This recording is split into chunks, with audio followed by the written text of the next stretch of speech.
Le mois de juin, c'est le mois de la fierté. Mais c'est quoi exactement le point de départ des luttes pour les droits LGBTQ2IA+? Puis pourquoi Fierté Montréal ne se déroule pas en juin comme à New York ou à Toronto, par exemple?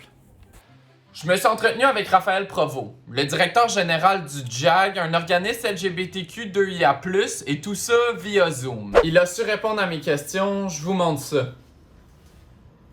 Qu'est-ce que ça représente le mois de la fierté, là? C'est un événement où on met en lumière la communauté LGBT+.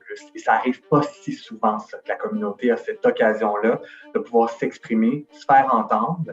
Et ça se déploie de différentes façons par les fiertés, naturellement. Donc, ces événements-là qui sont souvent des grandes marches, des célébrations où les gens se permettent de se dire haut et fort qui ils sont vraiment. C'est quoi l'histoire derrière les émeutes de Stonewall à New York? En 69, à New York, malheureusement, on retourne dans une époque où être gay, c'était un crime. Être gay, c'était une maladie mentale. Et socialement, c'était tout sauf accepté.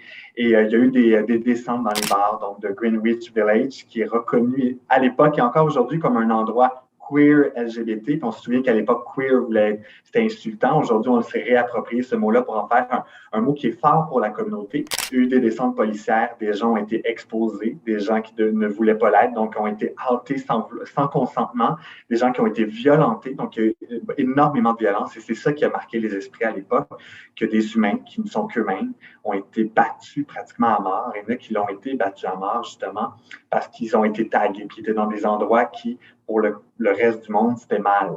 Donc, et des jours qui en sont suivis, il y a eu la première manifestation.